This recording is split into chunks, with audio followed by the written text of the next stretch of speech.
Break के बाद एक बार फिर से आप सभी का स्वागत है। खबरों बढ़ते हैं आगे। दिल्ली में केमिस्ट प्रोटेस्ट का असर दिख रहा है। दिल्ली के बाजारों में बंद मिली है दवा की दुकानें। दवा न मिलने से मरीज और तीमारदार बेहद परेशान है, काफी आक्रोशित भी इस पूरे मामले को लेकर। हालांकि इमरजेंसी जो सेवा की दवाइयां होती है आपको वो मिल पाएगी, लेकिन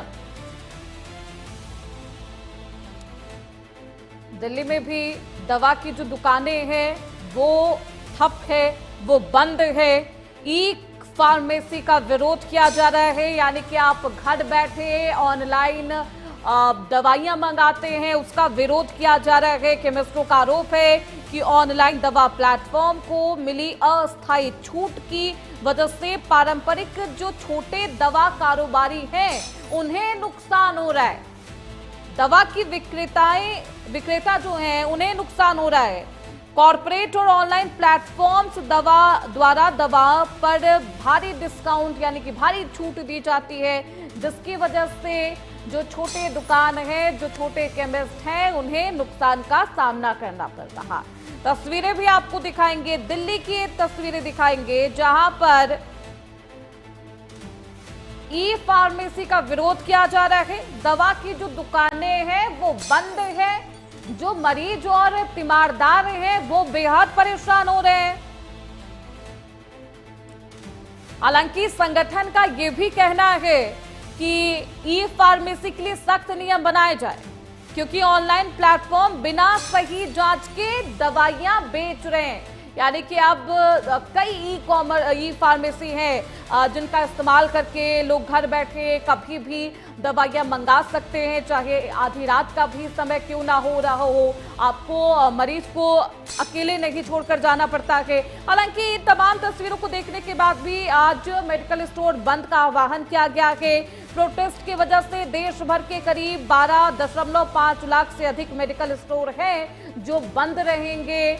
लखनऊ में इसका असर है, कानपुर में भले ही इसका असर ना हो, लेकिन दिल्ली यानी कि देश की राजधानी में इस प्रोटेस्ट का असर नजर आ रहा है। हमारे साथ हमारी सहयोगी स्तुति पाठक इस खबर पर ज्यादा जानकारी के साथ जुड़ चुकी है। स्तुति, तस्वीरें दिखाइए, कैसा माहौल है वहां पर? मरीज बेहद परेशान, तीमारदार बेहद परेशान, उनकी सुविधाओं के लिए स्वास्थ्य विभाग की तरफ से, प्रशासन की तरफ से क्या कुछ इंतजाम किए गए? स्तुति।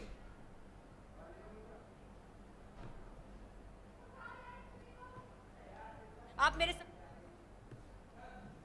क्योंकि ई फार्मेसी का जो विरोध है वो किया जा रहा है। हालांकि उन लोगों की साफ तौर पर मांग है कि ई फार्मेसी को लेकर नियम कानून जो है बनाए जाए, और जिससे जो दुकानदार हैं, जो मेडिकल वाले हैं, उनको काफी नुकसान उठाना पड़ता है। आपको हम तस्वीरें दिखाएं कि आप देख सकते हैं सारे मेडिकल स्टोर हैं जो यहाँ पर आपको बंद नजर आएंगे। हालांकि बंगाली मार्केट सबसे वीआईपी एरिया आता है, यहाँ पर जितने मेडिकल स्टोर हैं वो 24/7 खुले रहते हैं। लेकिन आज हड़ताल का असर जो है वो साफ तौर पर देखने को मिल रहा है। यहाँ पर हालांकि मेडिकल वाले भी हैं जिन्होंने मेडिकल जो है बंद कर रखे हैं, उनसे भी बातचीत करते हैं। सर, क्या नाम है आपका? अवधेश तिवारी।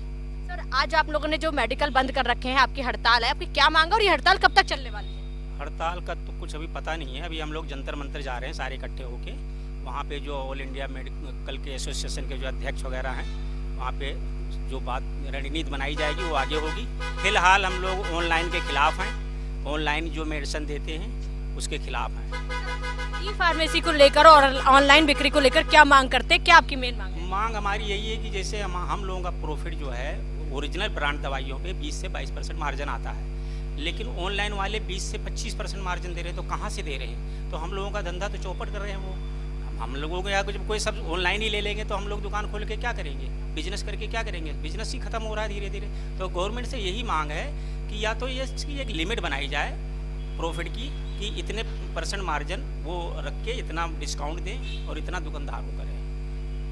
इसी पे करें। एक और सवाल, अगर कोई मेडिकल स्टोर सारे बंद हैं, लोग अगर दवाई लेना चाहे तो उनके लिए कोई विशेष सुविधा की गई है क्या? विशेष सुविधा तो अभी तो कोई नहीं है, बाकी कहीं अभी इसका तो आज तो हड़ताल है ही है।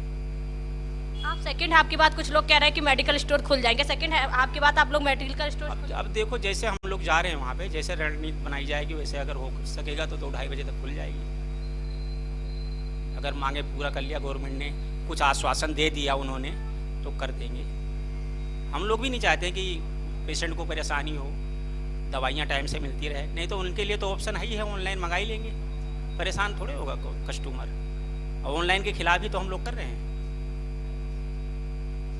देखिए श्रुति, उनका साफ तौर पर कहना है कि आज जो है वो हड़ताल होगी, क्योंकि जंतर मंतर पर जाएंगे, प्रोटेस्ट करेंगे, उसके बाद में जो आगे निर्देश दिए जाएंगे उसके अनुसार अगर सेकंड हाफ में मेडिकल स्टोर है वो खुल सकते हैं। हालांकि अभी तक साफ तौर पर कहना है कि लोगों को जो है असुविधा नहीं होगी, क्योंकि ऑनलाइन वो दवाइयां मंगा सकते हैं। ई फार्मेसी को लेकर इनका जो विरोध है, हड़ताल है, वो देखी जा रही है। हालांकि सभी मेडिकल स्टोर जो है वो बंद किए गए हैं, क्योंकि ये कहना है साफ तौर पर मेडिकल स्टोर वालों का कि ऑनलाइन दवाइयां हैं जिस तरह से डिस्काउंट देते हैं। जब ये तमाम जो दुकानदार है वो जंतर मंतर पहुंचेंगे, केमिस्ट और उनका एसोसिएशन, क्या माना जाए वहां पर कोई सुलह की नौबत आएगी या फिर इस पूरे प्रॉब्लम को सॉल्व किया जाएगा? सेकेंड हाफ में क्या ये तमाम दवा की जो दुकानें हैं वो खुल सकती हैं, इसकी संभावना?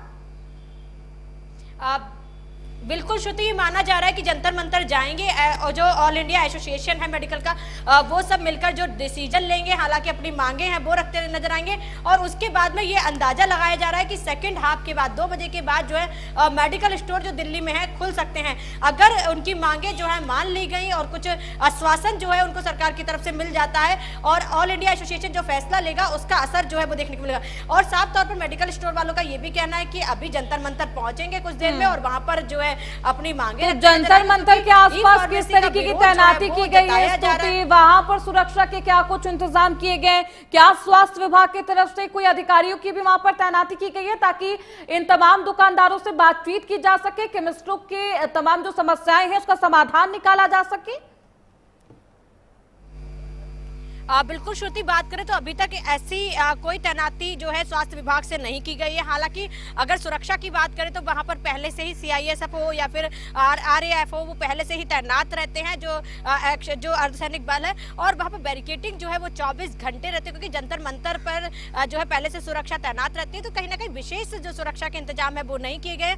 और अगर हम स्वास्थ्य विभाग की बात करें तो वहां से कोई अधिकारी जो है मौजूद नहीं रहेगा। हालांकि जो मेडिकल एसोसिएशन वाले होंगे उनका धरना जो है वो देखने को मिलेगा। ये लोग पहुंचेंगे, अपनी मांगे रखेंगे और उसके बाद में जो निर्णय लिया जाएगा उसके आधार पर जो है सेकंड हाफ में मेडिकल खुलने की संभावना जो है वो अभी तक जताई जा रही है।